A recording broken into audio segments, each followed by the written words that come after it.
नमस्कार मित्रों, अनंत कथा सागर चैनल में मैं महाभारत की एक कथा लेकर फिर प्रस्तुत हुआ हूँ। ये कथा है जरत्कारु मुनि के विवाह से संबंधित। जरत्कारु नाम के एक ऋषि हुआ करते थे जो यायावर थे। यायावर यानी सदा विचरने वाले मुनि जो हमेशा घूमते रहते हैं। सबसे ऊंचे थे, धर्म के ज्ञाता थे। एक समय जरत्कारु मुनि ने यात्रा आरंभ करी। जहाँ शाम होती थी वहीं वो डेरा डाल लेते थे। सब तीर्थों में घूमते हुए मुनि ने कठोर व्रतों की ऐसी दीक्षा लेकर यात्रा आरंभ की थी जो कि अति जितेंद्रिय पुरुषों के लिए भी दुर्लभ थी, दुस्साध्य थी। कभी वायु पीकर रहे थे, कभी भोजन का सर्वथा त्याग कर देते, कभी अपने शरीर को सुखाते। निद्रा पर उन्होंने विजय प्राप्त कर ली थी, सोते नहीं थे। घूमते घूमते उन्होंने अपने पितामह लोगों को यानी पूर्वजों को एक विशाल गड्ढे में उल्टे लटकते हुए देखा, यानी सिर नीचे और पैर ऊपर। मुनि ने उन लोगों से इसका कारण पूछा तो उन्होंने कहा कि हम यायावर मुनि हैं, हम भी यायावर मुनि हैं। अपनी संतान परंपरा का नाश होने से हम नीचे पृथ्वी पर गिरना चाहते हैं। हमारी एक संतति बच गई है जिसका नाम जरत्कारु है। हम भाग्यहीनों की वो संतान केवल तपस्या में ही लीन है। वो मूर्ख पुत्र उत्पन्न करने के लिए किसी स्त्री से विवाह करना ही नहीं चाहता। अतः वंश परंपरा का नाश होने से हम यहाँ गड्ढे में लटक रहे हैं। हमारी रक्षा करने वाला वो वंशधर मौजूद है तो भी पापकर्मी मनुष्यों की भांति हम अनाथ हैं। अब हमें बताओ साधु शिरोमणि, तुम हो कौन और एक आत्मीय की भांति हमसे क्या बात कर रहे हो, क्यों खड़े हो?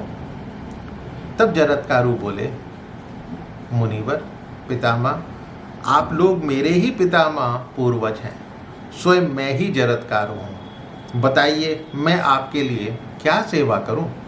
तब उन पितरों ने कहा कि तुम हमारे कुल की संतान परंपरा बनाए रखने के लिए विवाह के लिए प्रयत्न करो।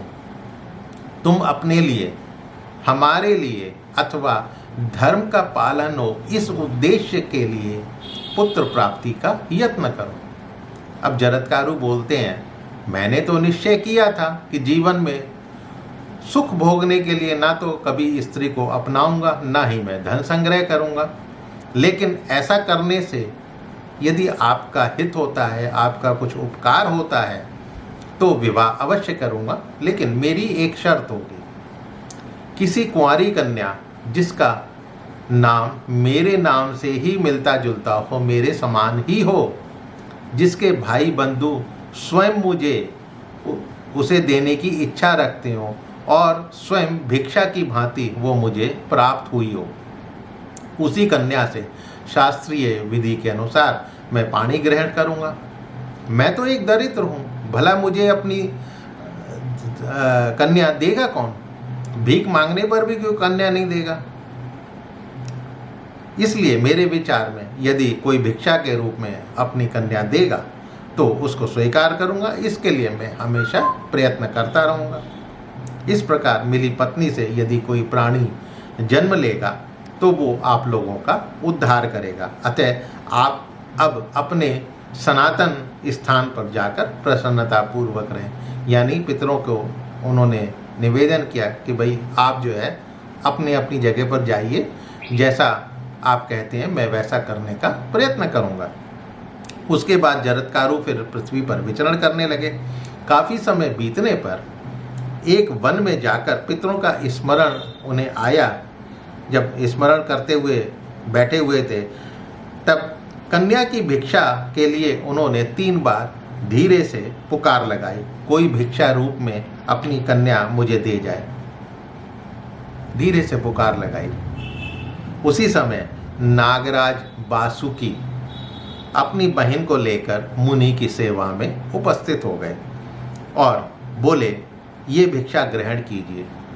ये सुनकर जरत्कारु ने पूछा कि नागराज सच सच बताओ कि तुम्हारी इस बहन का नाम है क्या? तब नागराज वासुकी ने कहा, ये मेरी छोटी बहन जरत्कारु के नाम से ही प्रसिद्ध है, ये बहुत पहले से ही आपके लिए सुरक्षित रखी गई है, अतः आप इसे ग्रहण करें। तब मुनि ने शास्त्रीय विधि से उसे पत्नी के रूप में ग्रहण करा। और वास्तव में पूर्व काल में, उससे भी पुराने समय में, नागमाता कद्रू ने सर्पों को श्राप दिया था। अब कद्रू की कहानी आगे मैं बताऊंगा। नागमाता कद्रू ने सर्पों को ये श्राप दिया था कि तुम्हें जन्मेजय के यज्ञ में अग्नि भस्म कर डालेगी। उसी श्राप की शांति के लिए नागराज वासुकी ने जरत्कारु को अपनी बहन ब्याह दी। बाद में उसी नाग कन्या से आस्तिक नाम का पुत्र उत्पन्न हुआ। आस्तिक वेदों में पारंगत, तपस्वी, महात्मा, सबके प्रति समान भाव रखने वाला था। बाद में जब जन्मेजय ने सर्पों के संहार के लिए यज्ञ आरंभ किया, तब आस्तिक ने उन सर्पों को मौत से बचाया और संतानोत्पत्ति कर अपने पितरों का भी उद्धार किया। इसके बाद जरत्कारु मुनि पितरों की चिंता का भार उतार कर अपनी संतान पर डालकर अपने पितामह के साथ स्वर्ग चले गए। तो ये कहानी थी जरत्कारु मुनि की। मित्रों, कथा आपको अवश्य पसंद आई होगी। मेरे चैनल को सब्सक्राइब करना मत भूलिएगा और अपनी आने वाली जनरेशन को, पीढ़ी को ये कथाएं सुनाइएगा ज़रूर, ताकि उनको भी ये पता रहे। ये कथाएं बड़ी मुश्किल से मिलती हैं।